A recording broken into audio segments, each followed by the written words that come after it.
Witchwater by Phyllis Reynolds Naylor, Chapter 7. It was all up to her now, Lynn knew. She could not ask Mr. Beasley to change his mind.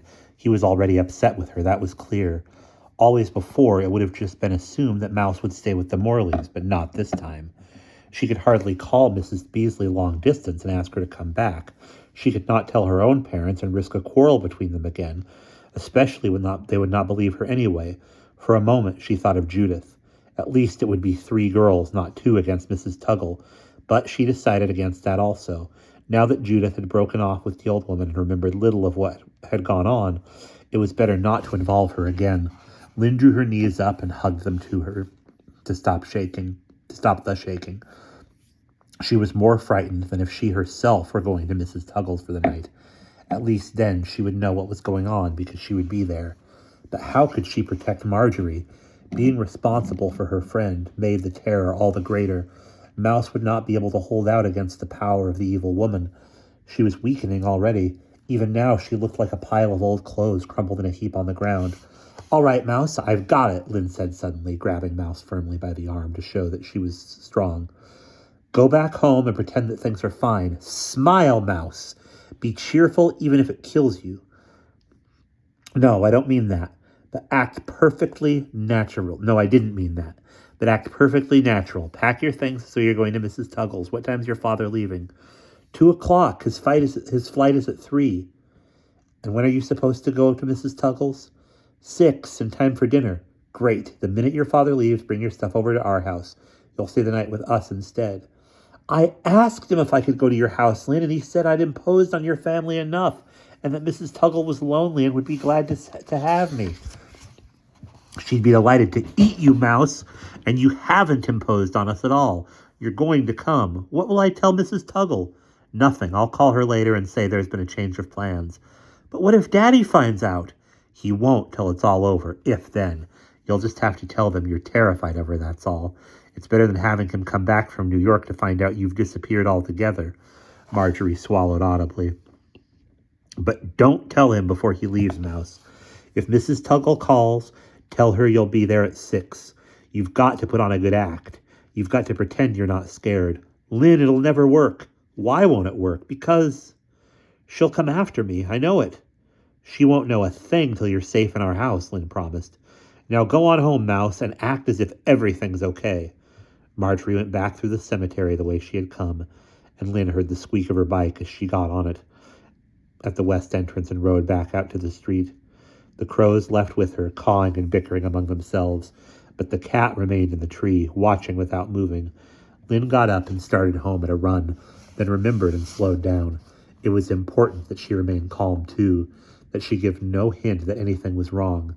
She went up the hill, through the garden, and in the back door. Mother was at the stove making coffee. "Mom," Lynn said casually, taking a slice of bread for herself and spreading it with honey, "Mouse is coming over to spend the night, okay?" Mrs. Morley turned around. "Oh, not tonight, Lynn. Your father's sick with the flu and now Stevie's vomiting. We're probably all going to be in for a rough weekend. Maybe next Saturday she can, but not tonight."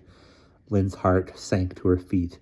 She had been so sure of her plan. "But we'll be sleeping way upstairs. We won't bother anyone." "Not tonight, Lynn. It wouldn't be fair to Marjorie to expose her to our germs.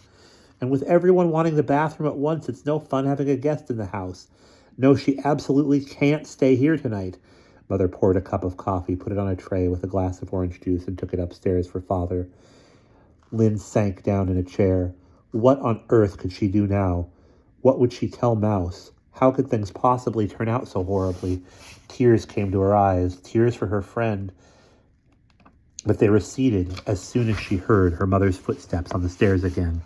It was important not to seem upset so that no one would ask questions. She remembered the bread she hadn't touched and took a bite.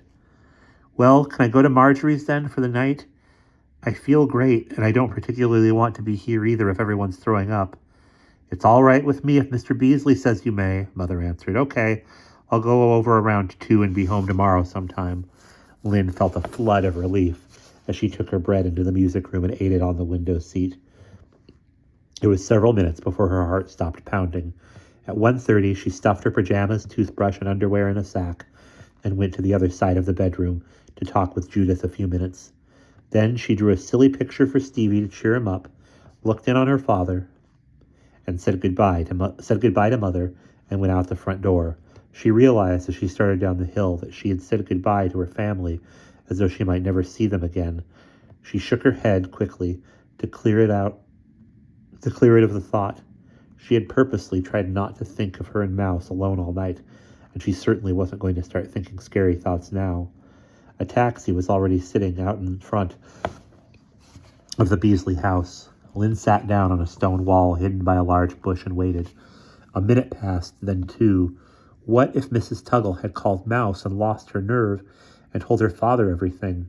The crows in the large oak tree behind the house seemed agitated and fussed about in the branches, pecking occasionally at each other and cawing loudly. Then the door opened and the crows fell silent. Mr. Beasley stepped out on the porch with his suitcase, said something to Mouse there in the doorway, leaned down and kissed her, talked some more, and left. Lynn waited till the taxi was out of sight before she stood up and ran to the house. This time the crows rose up on their talons and shrieked loudly, and the lead crow flew to the roof of the porch. But a moment later, Lynn was knocking on the door, and Mouse let her in. "Lynn, I was just about to come over," Mouse said, surprised. "There's been a change of plans." Lynn took off her coat and dropped her sack on the floor. "I'm staying here all night instead. Dad and Stevie have the flu, and Mother's afraid the whole family is coming down with it. So she said I could stay here instead." Mouse stared. "All by ourselves? Does she know that Daddy—" "No," Lynn said. "She doesn't." Mouse slid down against the wall till she was sitting on the floor, legs sprawled out in front of her. "What if Mrs. Tuggle calls your folks and tells them that we're here alone?" "Well, first of all, I'm not going to tell Mrs. Tuggle that. I'm just going to say that there's been a change in plans, and you're to spend the night with me instead. But I didn't say where, did I? What if she calls your mother and complains and says that my father told her I'd be staying with her?" "I'll tell Mother that your father got uneasy about it and changed his mind just before he left." "What if Mrs. Tuggle calls Daddy in New York?" That was something Lynn had not thought of. "Does she know where he's staying?" A half smile crossed Marjorie's face. "No," she said, and pointed to a slip of paper on a stand near the door. "That's his phone number, and I was supposed to give it to her when I went to her house." "Great," said Lynn. "Then it's all settled." She walked into the living room and put her things on a chair. "Mouse, you're still wearing that ring, aren't you?" "Yes." "Well, don't take it off tonight. I mean, especially tonight." They decided not to call Mrs. Tuggle until almost 6 o'clock. The less time the old woman had to think about revenge, the better. Lynn concentrated on keeping Mouse occupied, on making the afternoons seem as normal as possible. They got out the Monopoly set and played until Mouse had built hotels on both Boardwalk and Park Place. They changed the water in the aquarium, made milkshakes, looked through Marjorie's scrapbooks, played chopsticks on the piano, listened to records, and practiced headstands. At 5 o'clock, someone rang the doorbell. Mouse collapsed on the rug where she was doing push-ups and looked at Lynn. "Don't answer," Lynn whispered, motionless. "But we ought to see who it is," Mouse protested. She crawled over to the window and peeped out from behind the drapes. "It's only the paper boy," she said, relieved.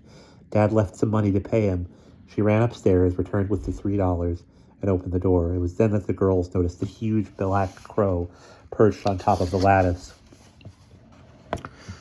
which extended halfway up one side of the porch. "That your pet?" the newsboy asked as he took the money and gave them a stub in return. No," Mouse stammered. "He doesn't belong to us." "Oh, I thought he did. I noticed him sitting there when I was collecting on the other side of the street, and he's still sitting there." Lynn came to the door. Was it possible that the crows were getting bolder now? That they wouldn't fly away if others noticed? Maybe they could use the paperboy as a witness if no one else would believe them. "Doesn't it seem strange the crow would just hang around like this when we don't feed it anything?" she asked him. "Nope, you can make a pet out of most anything if you try. But we haven't tried." The boy shrugged. "Somebody probably has. Probably somebody's pet that got away. Well, see you next month," he said, and went back down the steps whistling. Did he see the 8 other crows in the tree by the side of the house, Lynn wondered.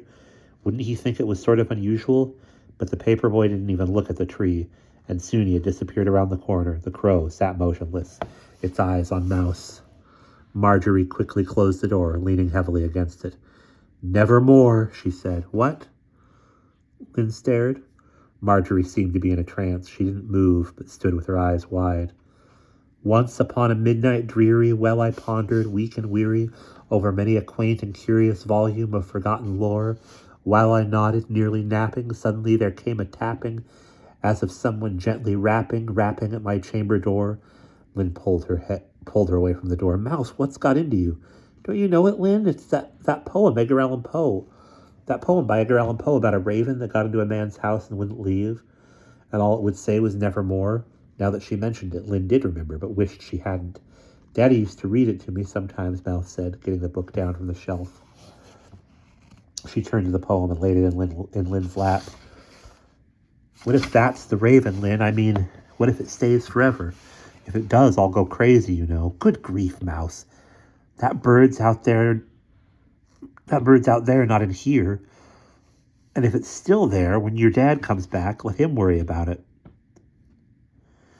Then he'll know we're not imagining things. Poe was great at scaring people to death, but it made her uneasy nonetheless, having the bird so close and so bold now, and her eyes quickly scanned the poem. The last verse sent shivers through her. And the raven, never flitting, still is sitting on the pallid bust of Pallas, just above my chamber door, and his eyes have all the seeming of a demon that is dreaming, and the lamplight o'er him streaming throws his shadow on the floor, and my soul from out that shadow that lies floating on the floor shall be lifted nevermore. She slammed the book shut suddenly, angry at herself for reading it. Okay, Mouse, just to make you feel better, we're going through this whole house and lock every window and door. We won't just close them. We'll be sure they're locked tightly. Then we can stop worrying. Still pale, Mouse nodded and went up to the bedrooms above. Lynn checked the downstairs. The sun was getting low in the sky, and she knew it would soon be time to call Mrs. Tuggle. The crow on the lattice was still there. At 5:30, she sat down by the telephone in the Beasley kitchen and dialed. Mouse stood with her back against the refrigerator, her face grim. Lynn heard the phone ringing at the other end. 1, 2, 3 rings, and then an old woman's wavering voice saying, "Yes? Mrs. Tuggle, this is Lynn Morley," Lynn said, sounding as businesslike as she could. "I'm calling to tell you that there has been a change in plans, and Marjorie won't be staying with you this evening. She's staying with me instead." Lynn had planned to say only that, end it with goodbye and hang up, but she just couldn't do it. Even with Mrs. Tuggle, it sounded far too impolite. There was silence at the other end, absolute quiet. Lynn squirmed. She hadn't expected this. She wished that Mrs. Tuggle would say something. "We just thought you might want to know so you wouldn't go to any extra trouble," she added finally. And then, from the other end of the line, came a low, rapid recitation that Lynn could not understand, an angry chant of nonsense words. Perhaps it was Greek. She didn't know. Louder and faster the voice went, and now and then Lynn recognized her own name in the chant. It sounded so horrible, so completely terrifying that Lynn slammed down the receiver quickly. "What happened?" Mouse asked, frantic. "What did she say, Lynn? You're white." Lynn sat back on the stool and gripped the edges with her fingers. "She's furious, Mouse. I just knew she'd be. Now I'll bet she calls my mother and tells her. Mom will call here and insist I come back and... Mouse, if they say you've got to go to Mrs. Tuggle's, we'll run away. We'll hide out at the bus station all night or something." She began to feel sick and her knees wobbled. Maybe she was getting the flu. "I think I'd better lie down, Mouse," she said, and went into the sofa. Marjorie followed and sat beside her, both of them waiting for the phone to ring, but it did not. Occasionally they pulled aside the drapes and looked out, half expecting either Mrs. Tuggle or the Morleys, but no one came. The crow on the lattice kept a silent vigil. The sun went down and the room began to grow dark. Mrs. Tuggle must not have called the Morleys after all. Lynn began to feel better and was ashamed of being so shaky. If anything could scare Mouse to death, it was sitting around like this in the dark, waiting for something awful to happen. "I'm hungry," she said, getting up and turning on a lamp. "What have we got for dinner, Mouse?" "Shredded wheat," said Marjorie. "What?" "It's what I had for breakfast," said Mouse. "I didn't know you were coming for dinner." They went out to the kitchen and rummaged through the refrigerator. "How about grilled cheese sandwiches with sweet pickles?" Mouse said finally. "And here's some tuna from yesterday." "Great," said Lynn. "That's all I need."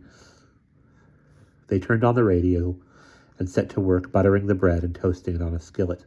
The music made them feel far less alone.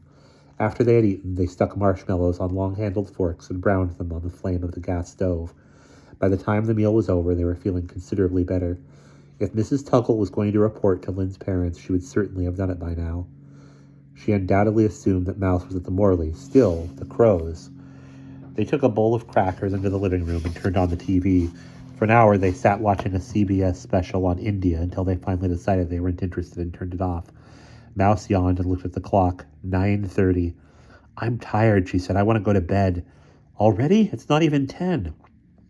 "I know, but I'm all scared out." Lynn laughed. "Okay, let's get in bed and talk a while." Both of them wanted to look out and see if the Crow was still there, but neither admitted it. So they checked the front and back doors once more to be sure they were locked, turned out the lights, and went upstairs to Marjorie's room. There was a faint scratching sound at the windows, and both girls jumped when they heard it. But it was only a branch from the oak tree rubbing against the pane. They laughed, put on their pajamas, and dived between the sheets, their icy toes touching beneath the covers. Mouse fell asleep at once, but Lynn knew she could not possibly sleep with midnight yet to come. Somewhere she had heard that a witch's power is greatest at 12 o'clock, and she could not afford to take chances. She had hoped Mouse would stay awake to keep her company, but Marjorie lay motionless except for an occasional twitch of an arm or leg. A few minutes later she was actually snoring, and Lynn smiled in the darkness. Too bad she didn't have a tape recorder so she could play it back tomorrow at breakfast. It was very quiet in the Beasley house, more quiet than at home. There were no muffled sounds of people walking around downstairs, or of Judith turning pages on the other side of the curtain. The furnace didn't squeak as it did at Lynn's, and because there was more yard space around Marjorie's home, neighbors and their noises were farther away. Only the wind seemed stronger here, which was strange because the house was located further downhill. Perhaps because there were no storm windows, it was easier for the wind to work through the cracks and crevices and to whistle around the panes, a hypnotic sound that rose and fell as the sky grew blacker. Things seemed so safe and secure here under the blankets. The night so normal, Lynn thought about her own family. Mother was probably going back and forth between her bedroom and Stevie's, taking temperatures and pouring orange juice and rubbing Father's back. Judith was probably in the bedroom listening to records. Lynn even thought of Mrs. Tuggle, and for a moment she felt a slight wave of remorse. What if the old woman were merely crazy and had meant no harm at all? What if she had gone to a lot of trouble to prepare a good dinner for Marjorie? Then Lynn remembered the way she had looked down at the creek the day Mouse fell in and the strange words she had uttered over the phone. She remembered the crows in the trees outside waiting. It was still a long time before midnight. At 11, she got up to go to the bathroom, went downstairs for another marshmallow and a glass of milk, checked the doors again to make sure they were locked, and went back to bed. Mouse was sleeping so soundly she hadn't even changed positions. Lynn rolled her pillow up under her head and pulled the blankets up under her chin. What was it like, she wondered, to be Marjorie, to sleep in this room every night, to have a father who sold books and a mother who lived in Ohio? What was it like to be a girl with short brown hair and big glasses, a pug nose, and skinny legs, who took piano lessons on Saturdays and spent half her life in a purple poncho? How strange it was, when she really thought about it, that she could never be anyone else, even for a moment, that she would never know for sure what it was like to be Marjorie. She was a prisoner of her own body and could never get outside it, ever, unless, of course, she were bodily transfigured by witchcraft. She was conscious of the wind getting louder now, strangely stronger than it had seemed before, and suddenly she sat straight up, clutching her blanket to her throat. It was not just the whistle of the wind that had caught her attention. It was a tune born on the wind, or did she just imagine it? She listened again, her eyes wide, holding her breath so that not even the slightest sound would distract her. There it was again, she was sure of it. The tune that Mrs. Tuggle had sung the day she and Mouse had paid her a visit. Sing of morning, sing of noon, sing of evening, silver moon, feel the darkness, touch the black, hear the shadows whisper back. Lynn felt the fine hair on her arms stand straight up, as though her very skin were rising. It must be her imagination.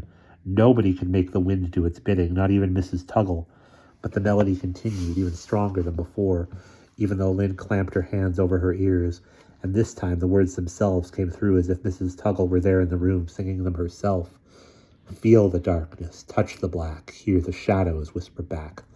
Lynn reached out quickly and turned on the lamp beside the bed. Was she going mad? Hearing voices, wasn't that one of the signs? There was only one way to find out. She shook Mouse. Mouse, I think you better wake up. Mouse, please wake up. I think something's happening. Marjorie rolled over, her eyelids half open, and suddenly she was asleep again. This time Lynn shook her till her head rolled back and forth on the pillow. Mouse, you've got to stay awake. I need you. Mouse lifted her head, looked at Lynn, and finally raised up on one elbow, locks of hair hanging down over her face. What time is it?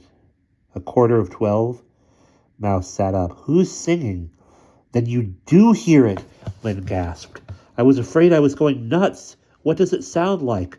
Mrs. Tuggle. Mouse choked and grabbed at Lynn as though she were drowning. Lynn shook her again. Listen, Mouse, we're okay. I checked all the doors again. No one can get in. It's important not to let her scare us. They stopped talking and listened again to see if they could still hear it.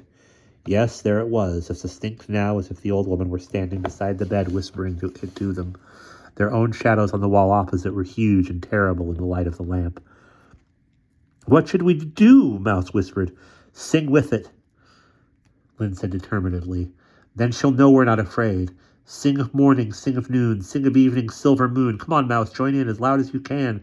Feel the darkness, touch the black. Their voices rose to a yell. Hear the shadows whisper back. When they had finished the song, they stopped and listened again. Only the wind remained. See? Lynn cried excitedly. We can beat her at her own game, Mouse. The most she can do is scare us. Something caught her eye outside the window. However, a gleam, a sparkle of light, something that had not been there before. Mouse saw it too. Lynn, she whispered. Lynn turned out the lamp so they could see more clearly, and together they crept out of bed over the cold floor to the window. 2 yellow eyes stared in, and the huge form of Mrs. Tuggle's cat was silhouetted against the moon, sitting on the branch of the oak tree, its tail swishing rhythmically like the pendulum of a clock, ticking off the minutes till midnight. It can't get in, Lynn said reassuringly, but as she stared out the window, her eyes growing accustomed to the darkness, she could make out the form of crows in the tree outside. Not just 9, but dozens, silent black bodies, 100 maybe, sitting motionless, waiting. She pulled Mouse away from the window so she would not notice them too. Let's go downstairs and make some hot chocolate, she suggested. They pulled on their socks, wrapped themselves in blankets, and went down to the kitchen. The moment Lynn reached the kitchen doorway, however, before she turned on the light, she could see them out the window in the moonlight. Cats. Dozens of cats. They were sitting on the branches, on the fence, the tool shed, and they all sat motionless like crows, faces turned toward the house, all waiting. What on earth did it mean? What were they going to do? It was all part of Mrs. Tuggle's plan to wear her and Mouse down by keeping them terrified. She was sure of it. Her heart pounded as she quickly turned on the light and pulled down the shade. It was 10 minutes till midnight. Where's the cocoa? She asked, the tremor in her own voice. Marjorie climbed up on a chair and got it down from the cupboard. Lynn measured some into a pan and added milk. There was a scratching noise outside the window. What's that? Mouse said, whirling around. Just a branch or something, Lynn said. Get the sugar, Mouse. But Marjorie stood in the middle of the floor, her eyes on the window, the blanket sliding down off her shoulders. That's not the wind, Lynn. It's something else, she said, and walked over to the window. Don't open the shade, Lynn cautioned, but it was too late. 6 or 7 cats were on the sill outside, all meowing and scratching at the glass, their snarling mouths open, faces almost human in the light from the kitchen. Mouse screamed. She backed away from the window, her screaming becoming more and more hysterical. She dashed into the living room, Lynn after her, but the windows there seemed to be crawling with crows, huge black birds with large outstretched wings, flapping about and attacking the glass with their beaks. Mouse rolled into a corner, arms around her head, screaming wildly. Lynn threw herself on Mouse as though to protect her and huddled against the wall with her arms around her. As from all directions now, the meowing of cats and the screech of the crows grew louder and louder. The birds had begun attacking the glass now, flinging against it with their bodies, thudding hard against the pane like demons wild to get in. They were demons, Lynn was sure of it. Controlled by Mrs. Tuggle and destined to do her bidding, to bring the girls to her, or to drive them mad. I can't stand it, Lynn, Mouse screamed. I've got to get out of her. I'll tell her I'll do anything if she'll just keep the crows away. I can't stand it. I'm going to Mrs. Tuggles, Lynn. I can't stand it. She struggled to get up. Lynn wrestled her down, pinned her hard against the rug. You're not going, Mouse, Lynn choked, half crying. You're strong, Mouse. Stronger than you think. Our friendship is stronger than you think. Our friendship is stronger than anything. She screamed for Mrs. Tuggle to hear. Stronger than witchcraft! She held Marjorie down with all her might. But just then the clock began the long, slow count to midnight, and suddenly there was a scrambling, fluttering noise that seemed to come from inside the walls. The chimney! Mouse screamed. And that's the end of chapter 7.